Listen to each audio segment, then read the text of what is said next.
Hey y'all, welcome to Brianna Approved, a podcast for people who like a holistic approach to real science and clinical research on all things nutrition, botanicals, and balance.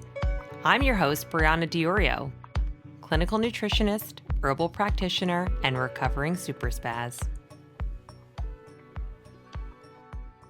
Welcome back to the Brianna Approved podcast. We are at episode 10.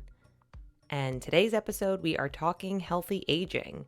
This topic came about for me in one of my classes for my doctorate, and it really shed some light on the idea of aging gracefully, and in America in particular, how we put a lot of emphasis on anti-aging. And in reality, aging is actually an amazing process. It's a gift and it's something to be valued, and is actually very highly valued and regarded in many other cultures. So we're going to talk a little bit about that. Of course, we will do our fun fact for the day. We'll talk about some differences in biological versus chronological age, touch on the idea of epigenetics a little bit, and then factors that can influence healthy aging. We will do a quick nerd alert on longevity genes, in particular AMPK and mTOR, and then we will finish off with the 7 dimensions of wellness on your personal health journey. Now let's get into your fun fact for the day while I sip cafe. Did you know researchers have identified a set of biomarker signatures that can suggest how well a person is aging and their risk for age-related diseases? So this is pretty cool because in the Journal of Aging Cell, this study that they looked at actually used these biomarker data that was collected from blood samples of about 5,000 different people in the Long Life Family Study. And these researchers found about 26 different biomarker signatures that influenced not only how they aged, but their risk factor for developing certain diseases as we age. Because as we know, health is not just the absence of disease. We can have a better quality of life. We can be thriving with our health, not just surviving with our health. We see people who are hanging on for dear life at the end where, they're really not getting the most out of life. And so we'll talk a little bit about this in regards to biological age versus chronological age. But this is why you can meet somebody who is old. Let's say they're 95 years old, right, chronologically, but their spirit and their soul is super young. They're like a young spring chicken, right? They have so much energy to them. People will say, you're so full of life. And that's a really nice compliment. And then, we can meet people who are very young chronologically who have no energy. They have a bunch of health issues. They are always sick. They look like they need to take a nap. Right? And so our biological age and our chronological age can definitely differ in how it's expressed. And there are some things that we can control, of course, like lifestyle, dietary pieces. And then there are some things that we have to work with, some of these genetic chinks in our armor. And so this kind of takes us to the main part of the show, knowledge bites, because knowledge is your brain's favorite food. In knowledge bites, we're going to talk about biological age versus your chronological age. But before we do that, I want to touch on the idea of epigenetics, because this is a very important concept for people to understand, which is basically how environmental influences can affect the expression of genes, which means that our genes are not set in stone. I think a lot of people have come around to the idea that our genes are not our destiny. Yes, we have some genetic predispositions that can make it more favorable for us to maybe lean a certain way, or we have to work a little bit harder to not fall into genetic patterns and things like that. But again, epigenetics is how your behaviors, how your environment can cause changes that affect the way your genes work. So these epigenetic changes, they don't necessarily change your DNA sequence, right? Because that's kind of like the hardware of your body, but they can change how your body reads the DNA sequence. And so I think a good way to think about it, because, genetics and epigenetics can, get kind of confusing. Your genes are all of the ingredients, and epigenetics is the cookbook, right? So you might not use all of the ingredients that you have in your kitchen. And the instructions in the cookbook will determine which of these genes you will use and which of these genes you will not use. And Dr. Mark Hyman was very early on in saying this whole idea of, genetics load the gun, but environment pulls the trigger. So again, yes, understanding your genetic chinks in your armor, particularly for things like, I talked about this a little bit on one of the previous podcast episodes, but what kind of stressor am I? When I get super stressed, do I get really sick? Or what kind of, person am I when I don't sleep enough? Or how are certain things expressed in my body? Did both of my parents have heart disease? Did both of my parents have addictive behaviors, right? These are things that we need to know. It's information and data that we can collect, but there are certainly things that we can control in our environment, in our diet, with nutrient support that can influence how these things are expressed or suppressed. And so again, epigenetics is like your dad's notes that he would leave in a cookbook for you. So we have about, 20,000 different genes, and they can turn on or off in response to many factors. Again, like your food, like your habits, like your thoughts, like your routines. And so each person changes the DNA recipe, quote, if you will, by the way we live. So you can change your recipe. You can make your life as healthy as you want it to be with some of these changes, which again, we will talk about in this idea of healthy aging. When we are discussing the idea of aging, it's important to remember that aging comes with gradual changes in many body systems, right? So there's structural changes to certain cells in the body. There's functional changes. So this is why we might notice things like, maybe you don't recover as quickly as you used to from the gym.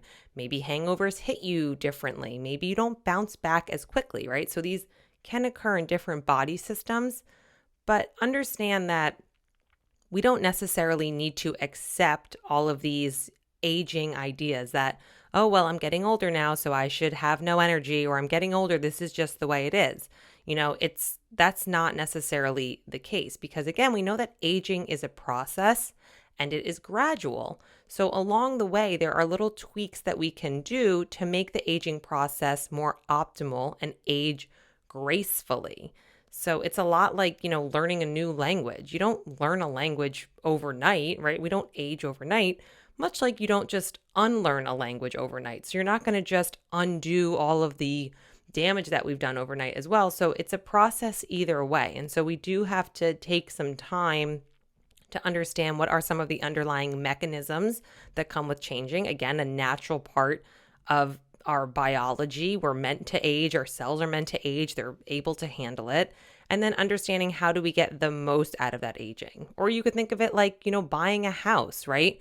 You can have an amazing foundation and have granite countertops and the best windows and everything else, but you're still going to have to probably maintain it. You might have to replace your roof in 20 years. You might have to, get some new siding. So these are normal parts and normal responsibilities of being an aging adult. And when we actually look at the real definition of aging, they define it as this time-dependent decline of functional capacity and stress resistance, which is associated with an increased risk of morbidity and mortality. Now, just because there's an association with an increased risk of something does not necessarily mean that we're going to get this issue.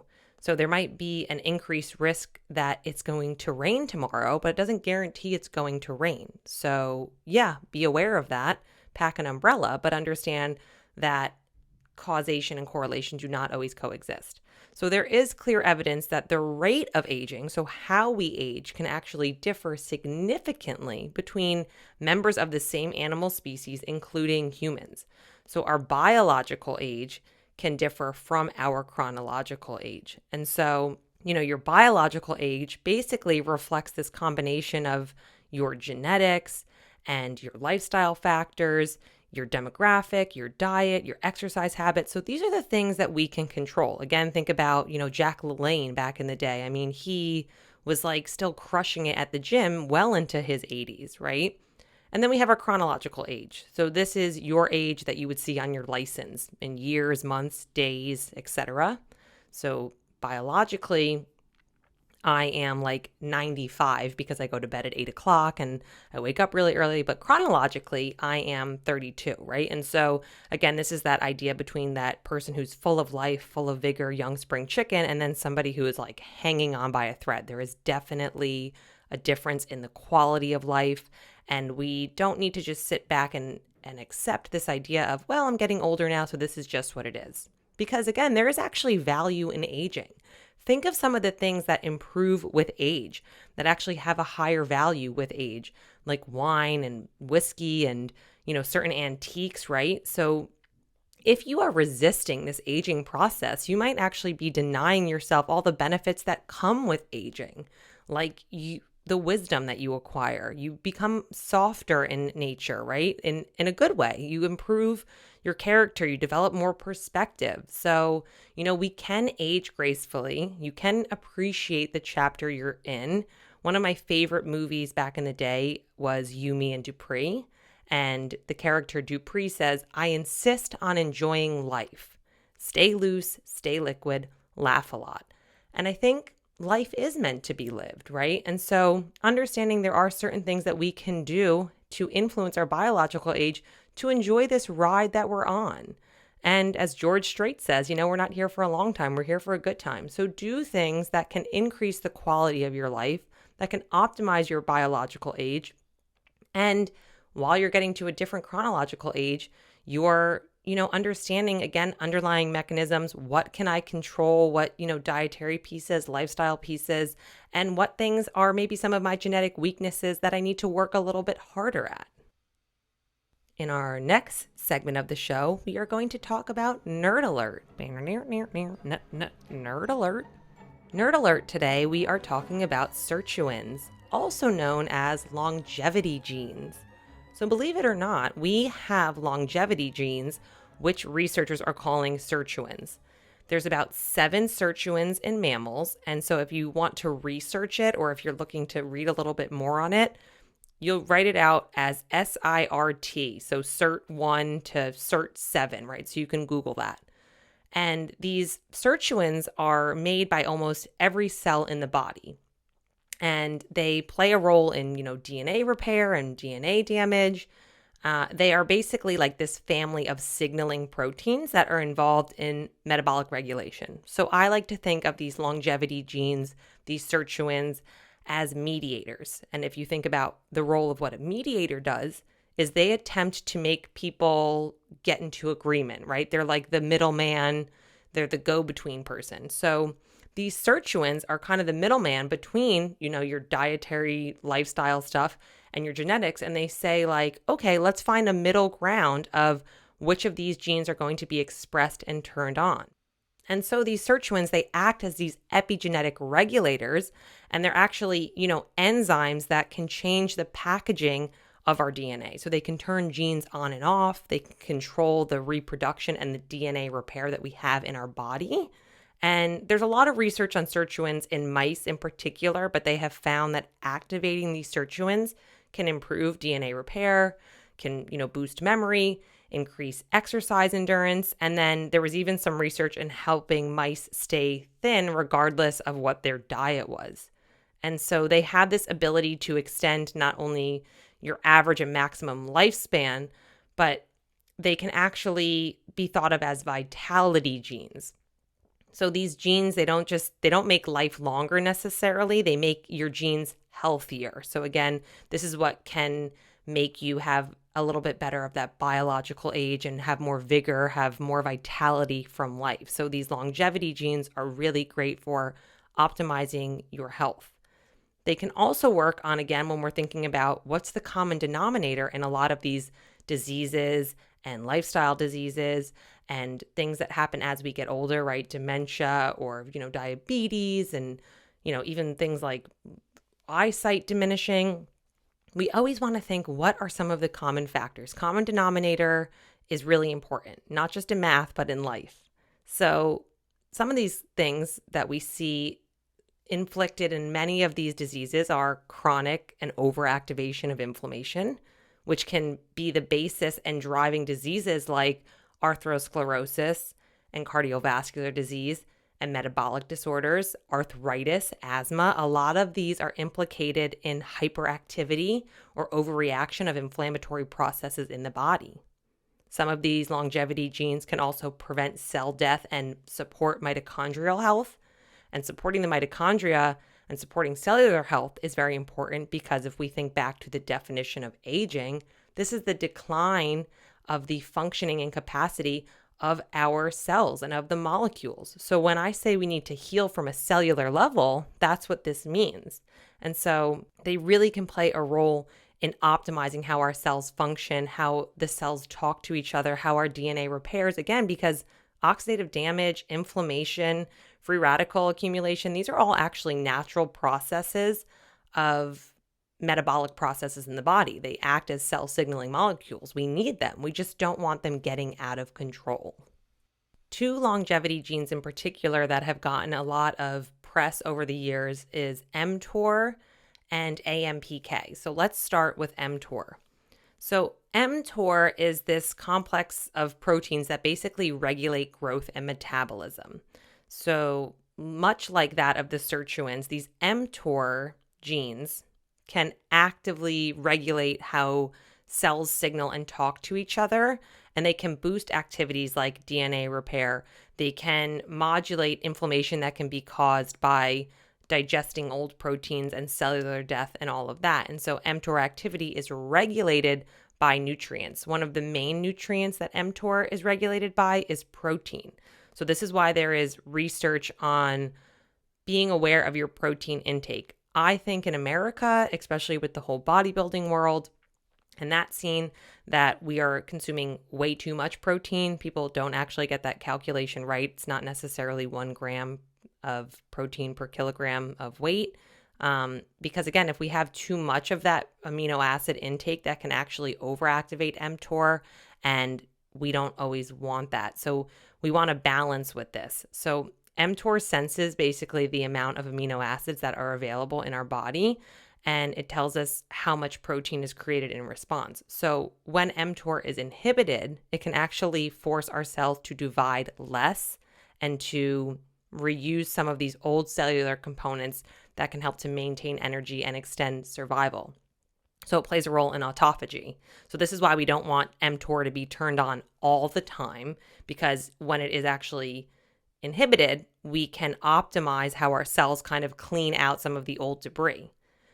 But on the other hand, we do want mTOR activated on some level because, and particularly through amino acids, because it can improve if there's energy deficiency in the body. So think of mTOR like live fast, die young, because too much activity is, good for growth, particularly if you're trying to grow your muscles, right, and recover from the gym, but it's not great for lifespan. And then too little mTOR is not beneficial either because it can disrupt healing and insulin sensitivity. So we do want to have a balance of that. So I do tell people to be aware of your protein intake. The other pathway I want to talk about for longevity genes is AMPK. So AMPK, some people refer to it as your youth switch or your youth enzyme. And basically it's this metabolic control enzyme which responds to low energy levels. It promotes different regenerative pathways in the body. So there's a lot of research in AMPK in the anti-aging world because it's said to, quote, restore youthful function. Again, because it kind of controls a lot of these different enzymes that help to regenerate ATP production in the body and how our cells kind of, get cleaned up, reducing chronic inflammation. They kind of promote what they call cellular housekeeping, if you will. So things like autophagy and things that help to clean up junk that is kind of left behind during the accumulation of cellular processes and aging processes. AMPK can actually enhance how our energy metabolism functions, that it can basically tell your cells to burn different fuel for energy.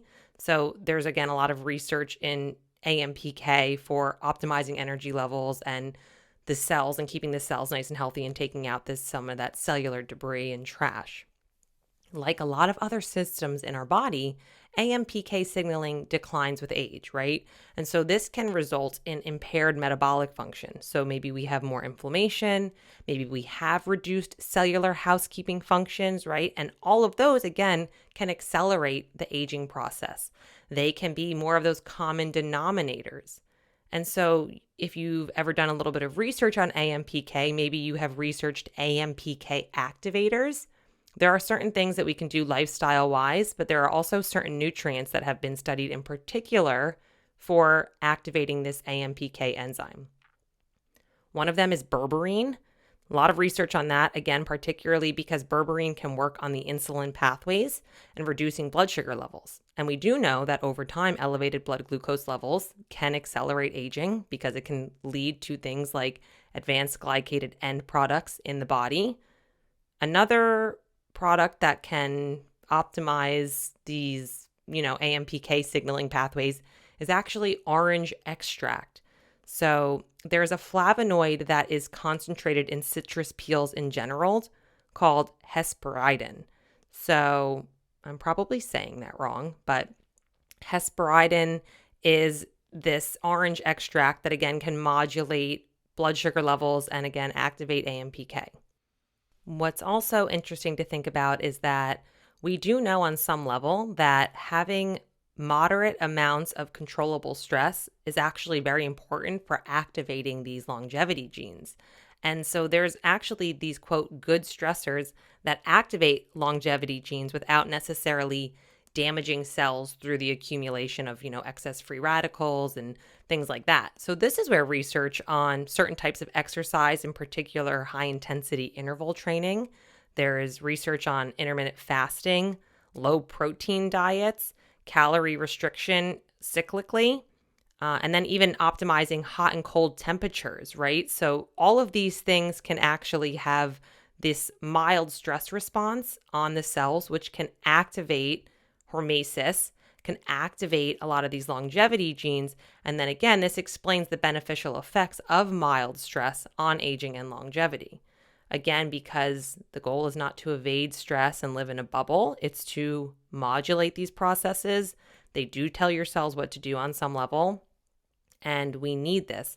So exercise is probably one of the easiest, I would say most affordable ways to activate these longevity genes or the expression of these sirtuins, again, because it can result in better oxidative metabolism and it can increase how your mitochondria function. It can maintain the antioxidant system. And so when we're thinking of these bits and pieces, maintaining the antioxidant system, supporting the mitochondria, right? We can do these things as well through other lifestyle pieces.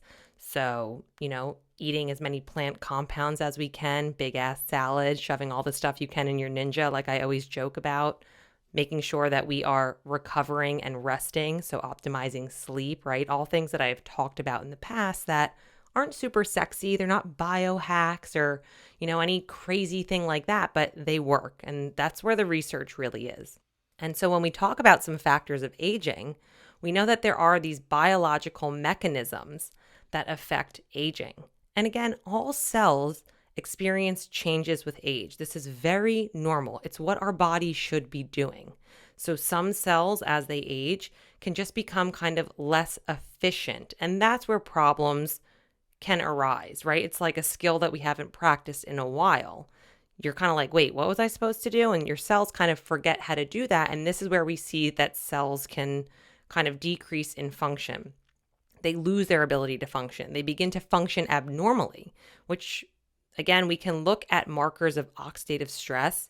We can look at immunological markers. We can look at hormones and then even some serum plaque and other lipid profiles that can play a role in factors for aging. So let's talk about systemic inflammation, for example. If you're getting a blood panel, a lot of people worry about cholesterol, and that's a whole separate topic I'll do at another time, which is very misunderstood. But we have to look at the big picture, right?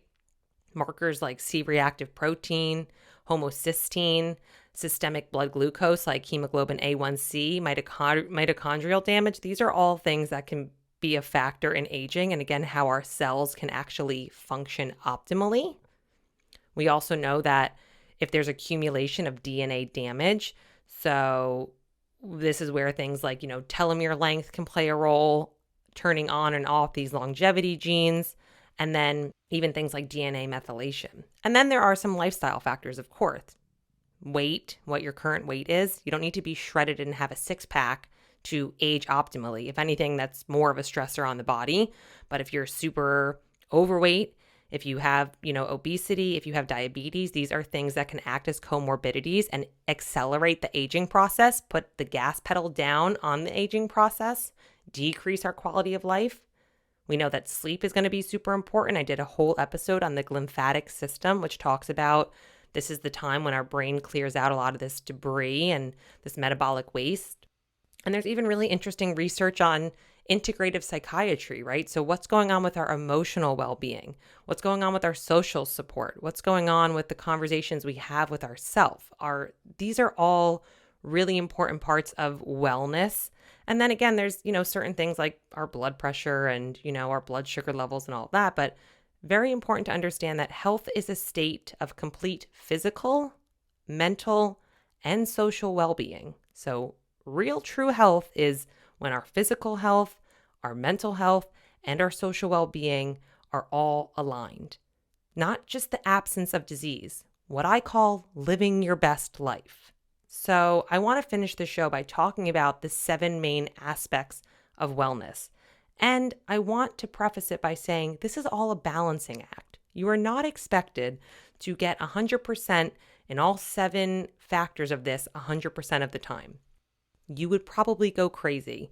And again, I've said this before, if you find yourself getting stressed out because you're trying to get healthy in any one area of these 7 factors, I would argue that that is doing more damage long term. So we need to take a step back. We need to think about our averages and big picture health. So figure out which of these maybe is the easiest for you to approach first, which works with your lifestyle best. And again, it's a juggling act, right? We got to think about juggling knives. At some point, if you're juggling 9 knives, you might lose a pinky toe. And you have to be like, all right, I can live with losing a pinky toe for now. So the 7 aspects of wellness that I want everybody to think about and focus on and say, which of these do I think I have a pretty good grip on right now? And I think I'm handling it well. I'm going to shelf that for a little bit. I'm going to give that a break. And then which of these have I not really been giving attention to? Which of these have I not been making a conscious effort and intentionally giving energy and time to these? Because with any aspect of our health, much like it takes time to become unwell, it also takes time to become well. So any of these aspects of wellness, we need to give time and energy to intentionally and consistently. So we can look at what's going on with our physical health. Again, this does not mean standing in front of the mirror and beating yourself up and picking out things that you don't like about your body and getting mad at yourself because when you sit down, you have a pouch. My brother always jokes and says that, pouches are temporary, but memories are forever, right? So if you have that extra 5 pounds that you're always losing and gaining, that extra 5 pounds is life. That's memories with your eating pizza with your brother in Italy or having, a late night cocktail with your friend, right? So we don't want to, again, totally be extreme with any of these aspects of our health. But physical health is important because if we are extremely overweight, if we have metabolic syndrome, if our waist circumference is very high, if our blood pressure is high, this of course is going to directly impact what's going on with the rest of our health. So we do need to have physical health on some level, but that does not mean you need to be competing in like a fitness competition. Next, we have our emotional health, which I would suggest is probably the most arduous and time-consuming aspect of our health. You are going to be a lifelong learner of this. You are going to be in the school of emotional health for a very long time, and it's constantly evolving.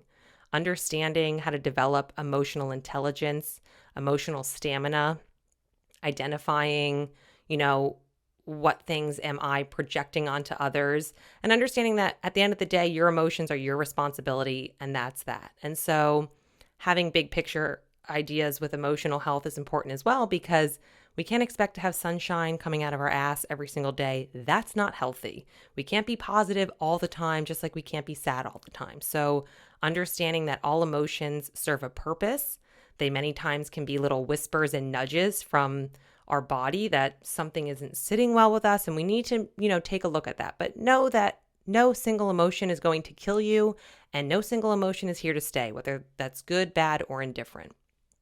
Next, we have intellectual wellness. So what things are we doing that are helping to keep our brain learning? That's going to increase neuroplasticity, neurogenesis, right? So we have to keep learning. This can be something as complex as learning a new language to just doing a puzzle. We have to do something to keep the mind active. Then we have our social wellness. This one does not mean that you have to have 90,000 friends. It just means that you need to have a group or something that helps you feel connected to others. For some people, this can be church. For some people, this can be a Facebook group. For some people, this can be a gym. Just this idea of we have this social group, right? We evolved from tribes of people. We like to belong to something and feel like other people understand us. So having social support is important so we don't always feel so alone or kind of like, oh my God, is anybody else going through this?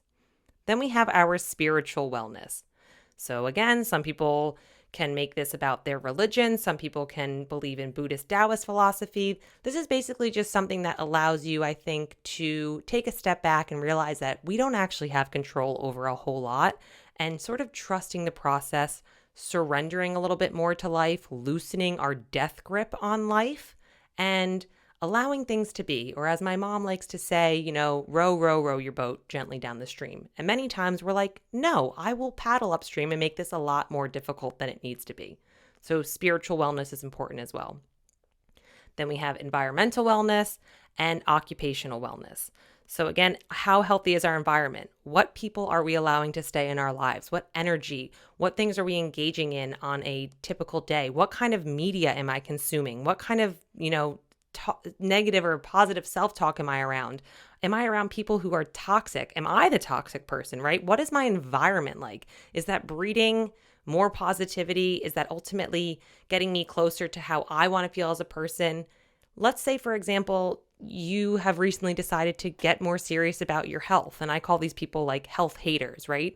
And you realize that you like the way you feel, you like the way that you look, and you go out to dinner and people are just giving you a bad time, like they're giving you a hard time, they're ragging on you, and they're like, come on, man, like one drink won't kill you, or just have the cake, live a little.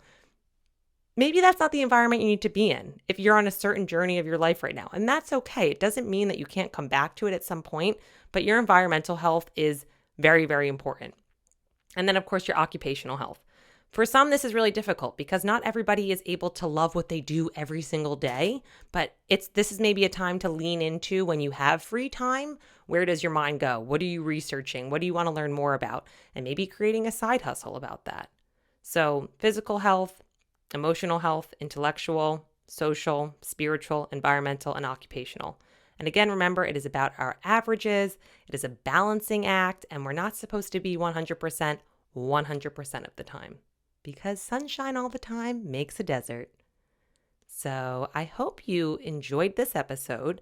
I hope you understand that aging is a gift that is not gifted to everybody. And I hope you find a way to age gracefully while listening to this podcast. Have a lovely day. Ciao. Ba-da-da-da-da-da.